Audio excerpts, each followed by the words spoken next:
تاکہ میں بھی آپ کے قدموں پر قربان ہو جاؤں۔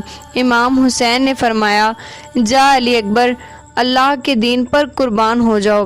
جیسے ہی گھوڑے سے اتر کر زمین پر آتے ہیں، امام حسین علی اکبر کے پاس آتے ہیں۔ دیکھتے ہیں جوان بیٹا 18 سال کا علی اکبر کہتا ہے، بابا میرے سینے میں بہت تکلیف ہے۔ جیسے ہی سینے سے ہاتھ کو ہٹانا تھا، امام حسین دیکھتے ہیں ایک برچھی جو علی اکبر کے کلیجے میں لگی ہے، ہاتھوں سے برچھی کو پکڑا ہے اور آسمان کی طرف نگاہ کر کے کہا، اے دادا ابراہیم، دیکھ لے، جب آپ قربانی دے رہے تھے آپ کی آنکھیں بندی ہوئی تھی، دیکھو میرے دادا ابراہیم میں کس طرح سے قربانی دیتا ہوں۔ اللہ اکبر کہہ کر جیسے ہی برچھی کو نکالا، علی اکبر تڑپنے لگے اور برچھی کے ساتھ ساتھ علی اکبر کا کلیجہ بھی امام حسین کے ہاتھوں میں آ گیا۔ بس خون اکبر لیے کہتے ہیں، اے اللہ قبول کرنا، تیرے اسلام کے لیے میں نے اکبر بھی قربان کر دیا، اور آ کے اپنی حجت تمام کرتے ہیں۔ فوجی یزید کے سامنے کہتے ہیں، حل من ناصر ینصرنا، کوئی بری دنیا میں ہے جو مجھ غریب حسین کی مدد کرنے والا؟ سوئے ہوئے لوگوں کے ضمیر خاموش رہے، لیکن ایک 6 ماہ کا علی اصغر اپنے آپ کو ماں کی گود سے گرا کر کہتا ہے کہ مجھے بھی میدان میں لے چلو، میں بھی اپنے حسین کے قدموں پر قربان ہو جاؤں گا۔ امام حسین کو بھی رباب نے علی اصغر دیا اور کہا، اے میرے آقا، یہ سوتا نہیں، اسے پانی پلاؤ۔ امام حسین اپنے 6 ماہ کے علی اصغر کو لے کر میدان میں آتے ہیں اور کہتے ہیں، اے لوگو، اگر تمہاری جنگ ہے تو میرے نانا کے دین سے، اگر تمہاری نفرت ہے تو میرے بابا علی سے ہے، مجھ سے ہے۔ اس 6 ماہ کے علی اصغر نے تمہارا کیا بگاڑا ہے؟ 3 دن پانی نہ پینے کی وجہ سے اس کی ماں کا دودھ خشک ہو چکا ہے، چند قطرے اسے پانی پلا دو۔ تو کسی ظالم نے کہا، اصغر خود پانی مانگے گا تو ہم اس کو پانی پلائیں گے۔ جیسے ہی امام حسین نے کہا، علی اصغر پانی مانگو، بس یہ سننا تھا۔ عمر بن سعد نے کہا، حرملہ جلدی اصغر کا نشانہ لے، جلدی تیر سے اس کو ختم کر دو، یہ آل رسول ہے، اس میں کوئی شک نہیں، آج اصغر پانی مانگ لے گا۔ اور اگر علی اصغر کے معصوم آواز فوجی یزید تک پہنچی تو سب کے سب لوگ ہمارے خلاف ہو جائیں گے۔ اور جس تیر سے جانوروں کا شکار کیا جاتا تھا، ایک 6 ماہ کے بچے پر وہ تیر چلایا گیا۔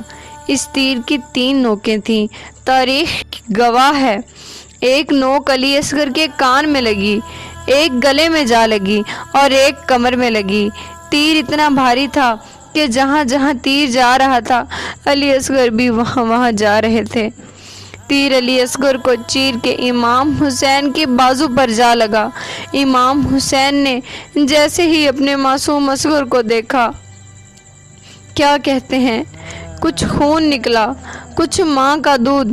امام حسین اس خون کو لے کر آسمان کی طرف پھینکتے ہیں تو آسمان رونے لگتا ہے، زمین پر گرایا ہے تو زمین تڑپنے لگی۔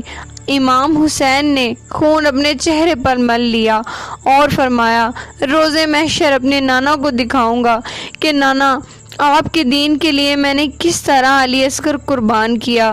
امام حسین علیہ السلام تنہا رہ گئے اور آ کے سید الساجدین زین العابدین کو وصیت کی کہ اے سجاد، میرے بعد دین کی حفاظت کرنا، نماز قضا نہ کرنا، قدم قدم پہ میرے نانا کی صداقت رسالت کو بیان کرنا۔ اپنی بہنوں سے، بیٹیوں سے الوداع کہہ کے میدان میں آتے ہیں اور لا الہ الا اللہ محمد الرسول اللہ کا نعرہ لگا کر اللہ کی صدا کو بلند کرتے ہیں۔ جو بھی علی کے شیر کے سامنے آتا ہے فنا ہو جاتا ہے، جو بھی حسین کے سامنے آتا ہے فنار ہو جاتا ہے۔